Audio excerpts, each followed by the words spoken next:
Mass Effect Andromeda released in 2017 to a very mixed response.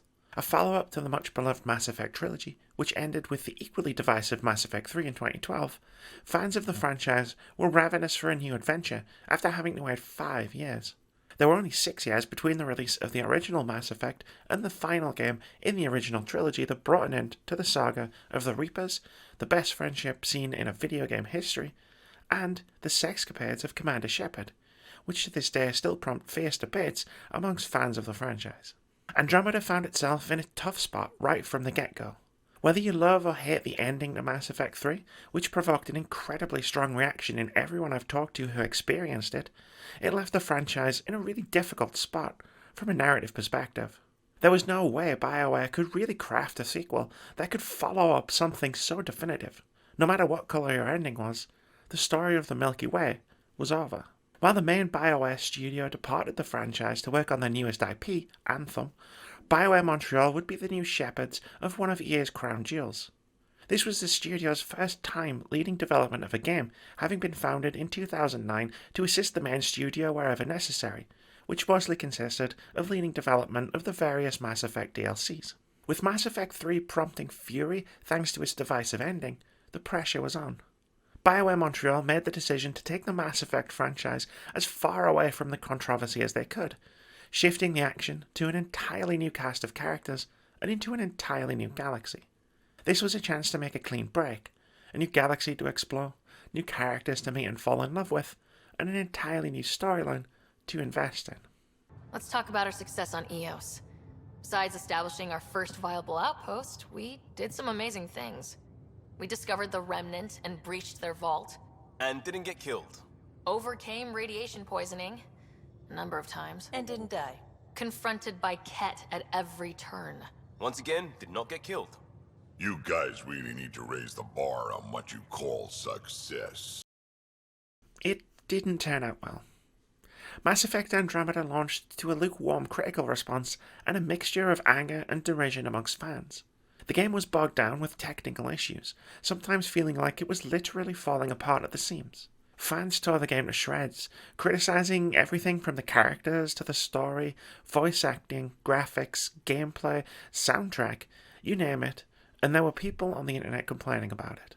Perhaps it was because I was fortunate enough to be sent a review copy of the game ahead of launch and thus played it divorced from the discourse surrounding the game when it came out, but I've always been a defender of Mass Effect Andromeda.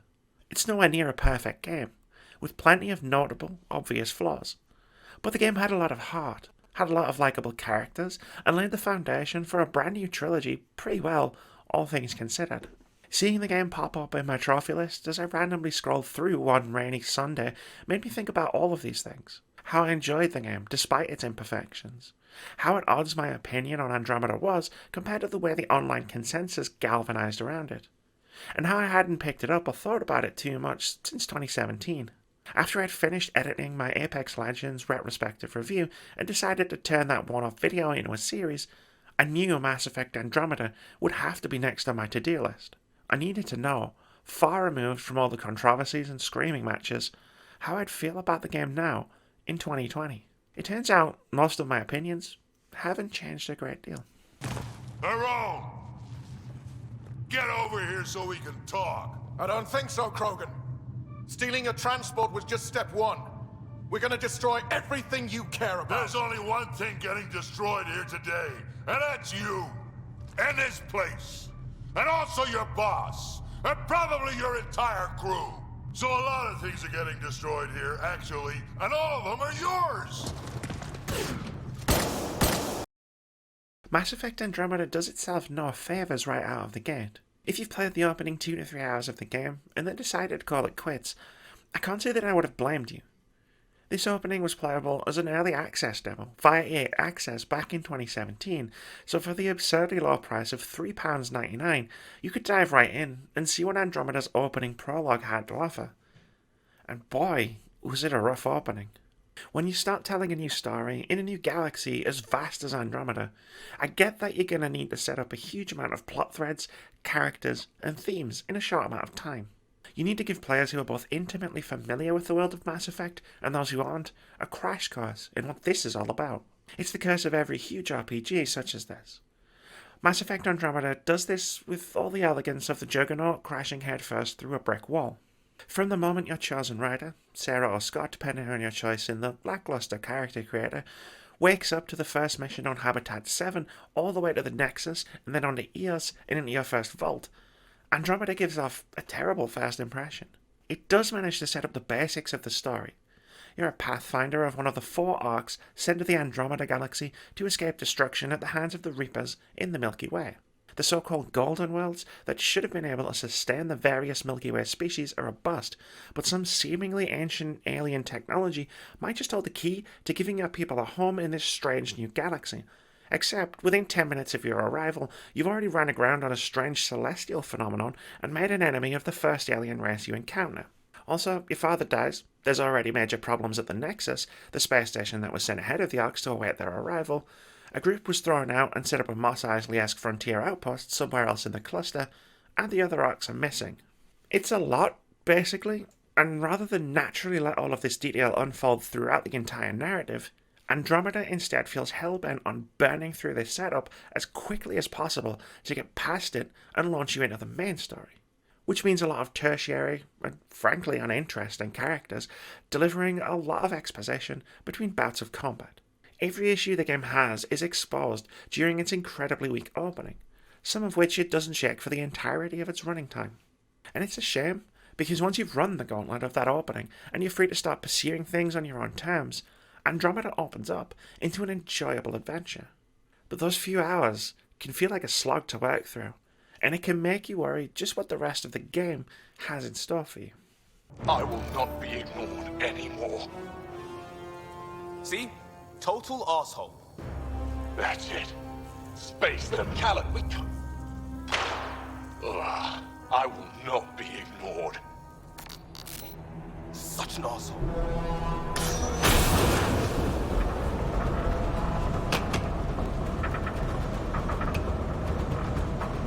Ah! Shit! Liam!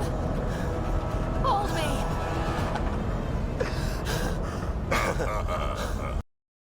Once Ryder has assembled her crew, the stakes have been set, and the narrative set in motion, Andromeda opens up into a pretty fine entry in the Mass Effect series.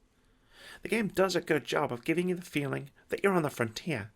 The cluster is dangerous, your enemy is menacing, and it's up to you and your ragtag crew of misfits to try and forge a path and carve out a home for yourselves in the Andromeda Galaxy. Everything you do in Andromeda is centered around building this new home.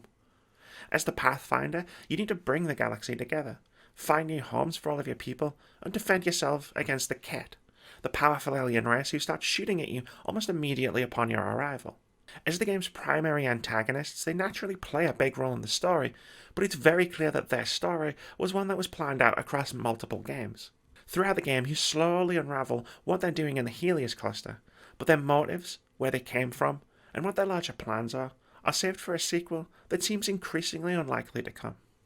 The same goes for the mysteries of the Remnant, an ancient civilization whose technology is scattered across the different worlds you visit, including the vaults that you spend the game trying to understand to help you build a new home for yourself. There are other dangling plot threads, including some teasers for narrative hooks that you may have brought with you all the way from the Milky Way, but the larger story of the Ket and the Remnant is one that is partially untold, even by Andromeda's conclusion.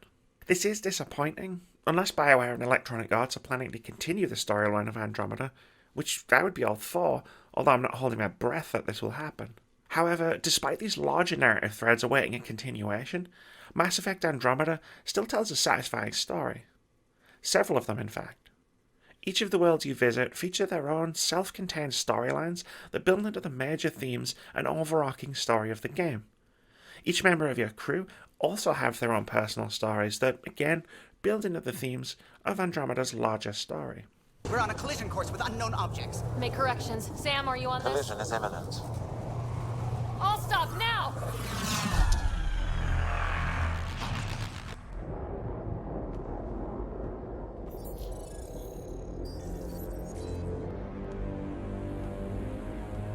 Cat ships. 12. No, more.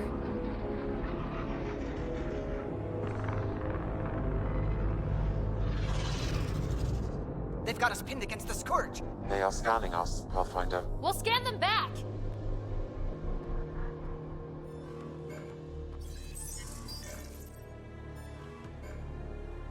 Where is the one who activated the remnant?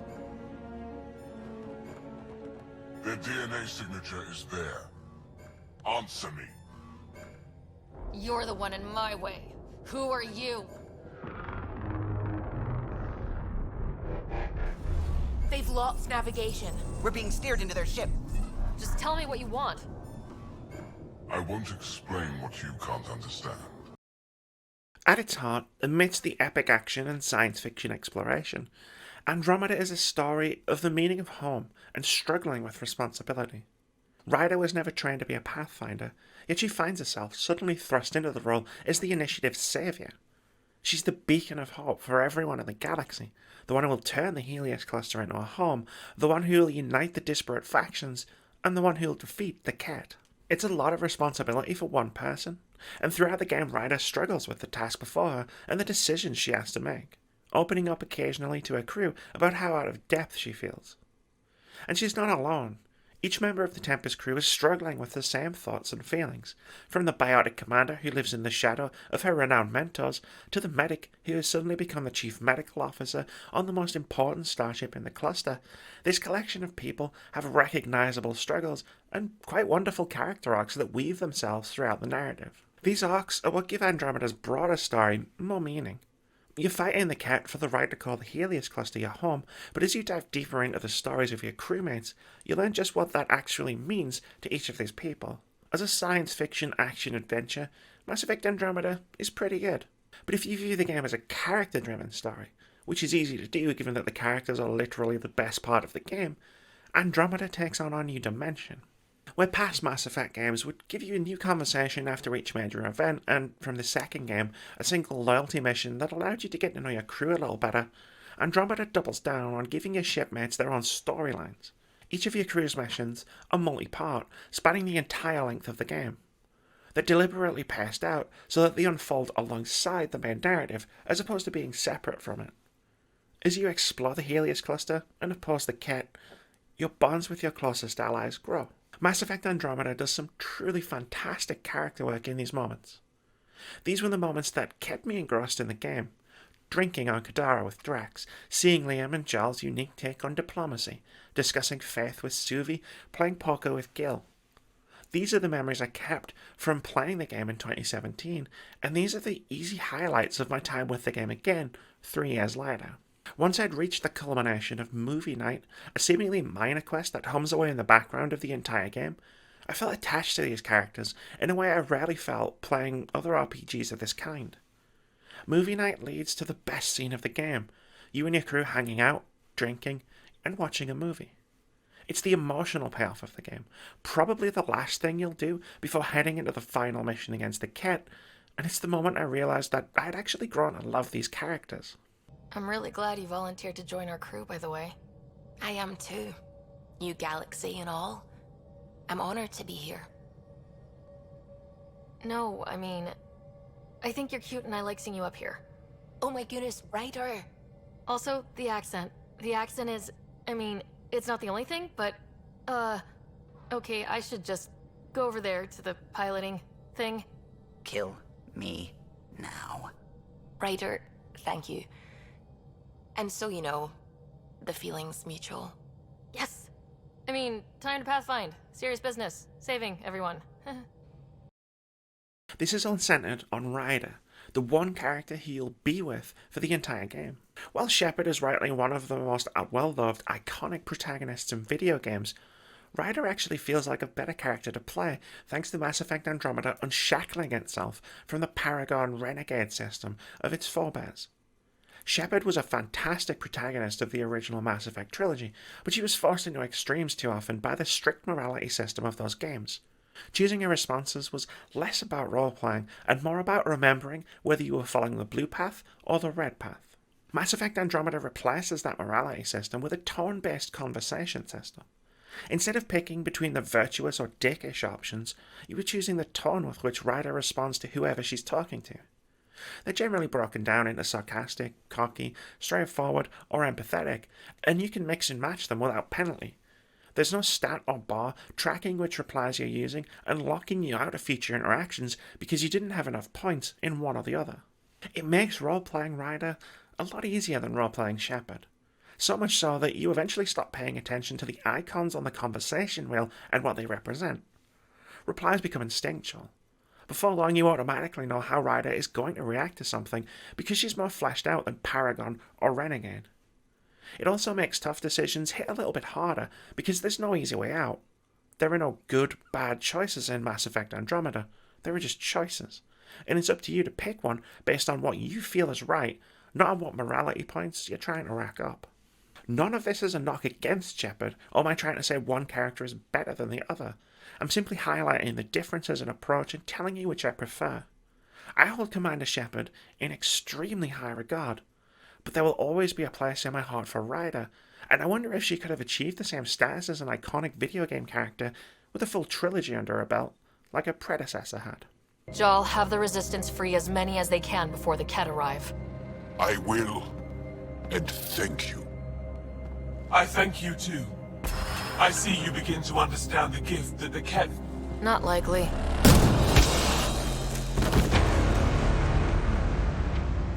She deserved much worse. My deep connection to the characters and my enjoyment of the overarching story was what carried me through the game, both in 2017 and again in 2020. Mass Effect Andromeda is a rough game to play in parts. While the main missions and squad mate missions are routinely excellent, much of the rest of the game is extremely hit or miss. Side quests range in quality from pretty solid to an absolute waste of time, and there's no real way to tell beforehand which you'll get. Aside from playing through the story and deepening your understanding and bond with the other characters, the other main thing you'll be doing is making planets viable for initiative outposts. This involves a mixture of completing whatever main quest drove you to the planet in the first place, playing through whatever storyline is taking place there, activating the planet's vault, and generally exploring and completing other side quests or minor activities. Exploration almost drove me away from the game entirely a couple of times. You spend far longer than necessary driving across massive, empty landscapes between destinations. Driving around each planet grinds the game to a halt, and completing minor side quests becomes exponentially more dissatisfying the more you do. Tagging dead bodies for ID by trying to find and scan them, clearing out random outposts of Ket or other interlopers, searching for missing NPCs, these are all tasks that are, bluntly put, not worth doing in the slightest. If a quest isn't directly related to the main story, your crew, or making a planet viable, it's best to just skip it entirely. It's just busy work, poorly thought out filler content that's best avoided. It means ignoring quite a few items in your quest log, but it's worth it. 3 times while replaying this game for review, I had to force myself back into the critical mission path or into a quest for one of my squad mates to remind myself that there's a lot to love about this game, provided you don't get lost in the weeds of the tedious and utterly forgettable side content that's available. That's not to say you'll be left with nothing to do. Just focusing on the more worthwhile quests in the journal will still give you around 40 to 50 hours with Mass Effect Andromeda, but they'll be a much better 40 to 50 hours than the 100 plus you could sink into the game if you get yourself bogged down in tedium. The issues with exploration only get worse once you're actually out in space. While I can see the logic of including a mountain of side quests in the game to give you plenty to do, I can't figure out what BioWare Montreal was thinking when they designed the space sections of the game. Travelling between different star systems quickly becomes incredibly aggravating as you blast around Helios in a first-person view, which was clearly a poorly hidden loading screen that would have been better off being an actual loading screen. To travel from one planet to another, you need to watch a cutscene of the Tempest taking off from its current location, push B twice to zoom out to view the entire cluster, select the star system you want to travel to, watch it first person as the Tempest flies away from the current planet to the star system you selected, pick the planet you want to travel to, watch in first person as you fly towards the planet, use the planet scanner to find the landing port, and then watch a cutscene of the Tempest landing at your new destination. It gets worse if you want to actually explore a star system for crafting materials, because the game insists on flying you in first person to each and every planet or celestial body you click on. I explored one star system early on during my playthrough and quickly decided I was never, ever doing that again. Do I even want to know? Hey? Oh, this?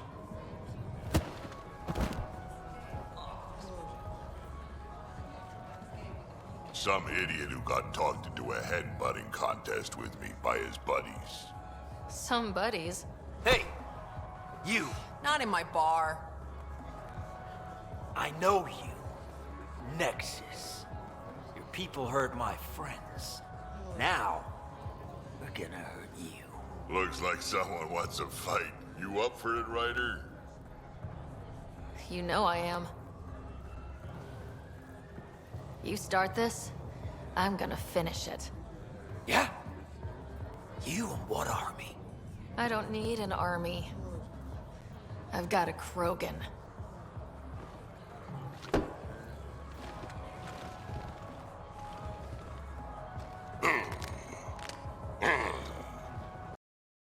Luckily, the moment-to-moment gameplay fares better than the space exploration. Combat is solid. It doesn't do anything particularly groundbreaking or unique, but it's good enough that it never becomes an issue in particular. The gunplay and use of powers and special abilities is fairly satisfying overall, and the inclusion of jetpack-assisted jumps and dashes adds a gratifying mobility to engagements. Some of the more challenging combat encounters can actually be quite thrilling, particularly optional battles with the Architects, huge multi-stage boss fights against gigantic creatures that are satisfying to take down and provide a decent level of challenge. Movement, however, is frequently frustrating. Simply guiding Ryder through the world feels floaty and incredibly imprecise. It can be a chore getting her to simply stop moving, or turn, or face in the correct direction. These issues are amplified when you're in combat, engaging in one of the game's platforming sections, or simply navigating. Ryder will regularly trip, for want of a better term, on the most minute details of any given environment. Say you're sprinting away from one of the deathclads that pursue you out of an activated vault, or running between cover during a firefight. The chances are pretty high that Ryder will collide with the tiniest piece of scenery and come to a jittering stop, frequently going so far as to get stuck on this until you either jump over it or move back and around it. It would be like the real-world equivalent of you stepping on a small pebble and having to leap over it or walk around it to continue your walk. It's maddening, but not as maddening as the platforming. For as imprecise as general movement is, platforming is worse. Leaping between platforms is a crapshoot. You're not sure if Ryder is going to mantle the edge of a platform or overshoot it completely. Or land on it, but allow her momentum to carry her over the edge anyway. Many, many times during exploration, mantling just doesn't work very well. Ryder will grab the edge of a ledge, hoist herself directly up, and miss the platform I'm trying to get her to climb onto. At no point whenever I needed to move Ryder did I feel comfortable. Just trying to get her to interact with the correct console when there are more than one nearby is almost as big a challenge as fighting an Architect. The way your character moves is actually an issue imported from the Mass Effect trilogy. Ryder moves the same way Shepard did. It's just more noticeably aggravating in Andromeda due to the inclusion of more open areas of exploration and numerous platforming sections. Hey, Joel. Didn't mean to scare you. What? I'm not scared. 1 second. What's going on in here? You look busy. If I'm busy, my mind is occupied with whatever I'm working on, rather than worrying. Whatever gets you through. I'd like your advice on something. I'm making gifts for everyone. I have a list. Gifts? Do Turians like poetry? For Vetra, I'm writing a poem and engraving it on... I'm not sure yet. Who doesn't like a personalized poem? Great. Maybe I could just recite it for her. Make sure I'm there for that. Liam seems to like my Rofgin. I might sew him one. He does? Do Krogan like knives? I could craft a ceremonial Angaran dagger for Drac. Who wouldn't want that? It's mainly decorative. Would you like one? Mass Effect Andromeda finds itself overloaded with a variety of different types of progression. There's your standard character-based progression, which sees Ryder and her squad mates earn skill points to level up various abilities. The big twist in Andromeda is that character classes have been ditched, allowing you a greater flexibility when customizing Ryder's skills and abilities. You're able to pump points into whatever you want, free from the restrictions of classes, allowing you to tailor the main character to your own preferred playstyle, mixing and matching whatever skills and abilities you like. You can also invest in multiple levels of each ability, allowing even more customization. The first 3 levels of any ability simply buffs one area of its stats, but once you reach the 4th, you need to choose between one of 2 upgrades that offer a choice of improvements, such as deciding whether a shotgun will weigh less, thus allowing your abilities to recharge faster, or have a bigger clip size, allowing you more shots before reloading. It's combined with combat profiles, which award you with big buffs the more you spend in specific skill trees. Pumping all your points into biotic abilities, for example, allows you to equip the Adept profile that gives you a bunch of different buffs to said abilities. It's an incredibly welcome level of customization, one that rewards you for playing the game in your own way, free from the more rigid structure of traditional class-based leveling. Outside of this, you'll be managing plenty of other progression meters. Raising the viability of different planets grants you AVP, which nets you all sorts of different bonuses or rewards based around gathering credits and crafting resources. Crafting is incredibly in-depth, but wholly unnecessary. You can sink a lot of time into researching and developing better weapons, armor, and mods, if you like, but I found that I could mostly ignore all of it and still find improved gear via exploration, quest rewards, and vendors. The options are there to do either, which is nice. You can also send Apex strike teams on missions to gather credits and resources for you, or even jump into the missions yourself in Andromeda's online PvE multiplayer, which is amazingly still active 3 years after the game's initial launch. I had no issue whatsoever finding matches when my curiosity got the better of me, and I decided to see if I could play a few rounds. Multiplayer is essentially a cooperative horde mode that sees a team of 4 players completing objectives and holding off waves of enemies. If you're really into the game's combat mechanics, it can be worth a look, though it's worth noting that multiplayer progression is tied almost exclusively to loot boxes, which dulls the feeling of reward somewhat thanks to your loot being heavily randomized. That worked out. Everything just so. Before you start, I want you to know, I'm sorry. I mean, this was a mess. Even though we won, it wasn't by much. It was all worth it. You showed Varan that Pathfinder can stand for everyone. But I need to be smarter about taking risks. So, you're right. Sorry. Okay, go ahead. We did good. What? Really? Could do with a little less dangling in open space, but... You got it. Think that thing would survive a jump back to the Nexus?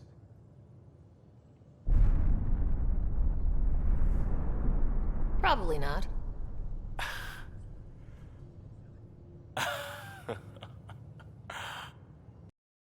Which brings me to the last portion of this video, talking about the bugs, glitches, and a few of the strange design choices that actively work to make the game feel like a little bit of a mess.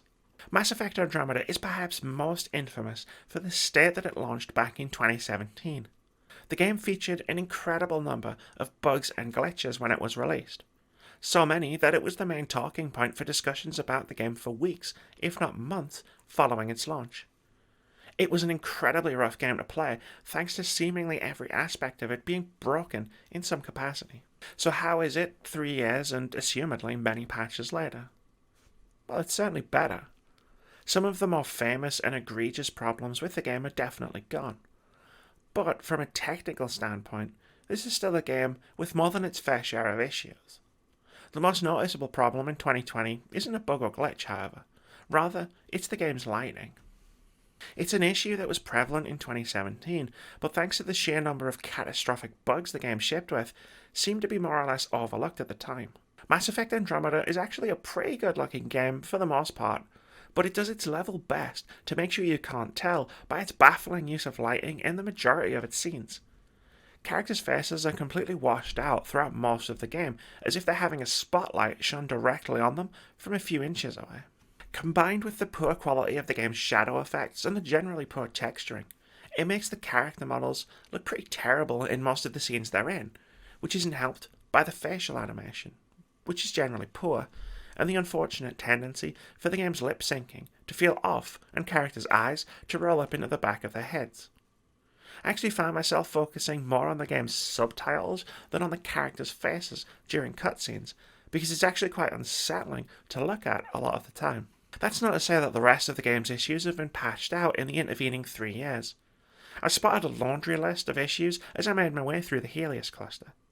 Texture quality during the more open sections of the game is incredibly low, with most textures not loading properly until you're right on top of them. Environmental details have a habit of only spawning when they're in middle distance and only coming into focus when you're about 3 inches away from them. There are also some areas of the game where the geometry of the landscape disappears if you're looking in certain directions, almost as if the game thinks that something is out of view and thus unloads it from the game, despite it being firmly in your peripheral vision. Andromeda's frame rate is still an issue, though not a particularly terrible one, but hitches and stutters are fairly common, and the game has locked up a couple of times. There were plenty of cutscenes where random items would disappear completely, such as a lengthy scene where Ryder's gun was missing. And the issue of NPCs suddenly popping into existence around the player is still prevalent. Mass Effect Andromeda is no doubt in much better shape than it was when it first launched, but there is still quite a few lingering issues from its troubled launch that haven't been fixed. It's much less distracting than it was in 2017, which makes the game infinitely more playable, but there's no doubt that you'll still frequently notice issues as you make your way through the game. They need you, Jorax. I know you left the Legion. I never left the Legion. It left me. But I know my duty. Alright folks, we can sit through a training montage with what many critics describe as excessive Turian flexing. No such thing. There really is. Or we can fast forward to a ship crashing into an asteroid crashing into a moon. Fast forward to the crash. Ah, montage. Don't cut bits out. I'd go for the crash. Forwarding to the action scene, going once, going twice. Skip to the good stuff, Liam. Boo! I spent the better part of the last 3 years defending Mass Effect Andromeda whenever it's brought up in conversation. Thanks to it being somewhat of a step down from Mass Effect 2 and 3, and the cavalcade of critical bugs and technical issues it launched with, it's regarded as something of the black sheep of the Mass Effect family. But I had an enjoyable time with it, both the first time I played it in 2017, and upon playing it again in 2020. It's not a perfect game, even with a lot of the most egregious glitches having been removed in the 3 years since it launched 1,000 memes. But despite all of the issues and annoyances I've spent the past 5,000 words discussing, I still love Mass Effect Andromeda for what it manages to get right. The Tempest is packed full of characters I've come to deeply care about. Seeing them grow and bonding with them through each of their own personal storylines is the easy highlight of playing this game. And by the time we'd all gathered together to watch an awful movie on the eve of a terrible battle, I was really glad I had taken the time to get to know this ragtag group of misfits, thrown together by chance and circumstance to shoulder the fate of an entire galaxy full of people. When I decided to make Mass Effect Andromeda the subject of my next retrospective review, I expected a fun ride through a game I enjoyed a few years ago, detached from the vitriolic and negative discussions that surrounded it when it launched. But I wasn't prepared to fall in love with the characters and world that BioWare Montreal put into the game. Before embarking on this video, I was a defender of Mass Effect Andromeda, arguing that despite its obvious flaws, it was still a good game. Now, 3 years and one more playthrough later, my admiration for this game has only grown. Andromeda isn't a perfect or flawless game by any stretch of the imagination, but it is an adventure that's well worth experiencing.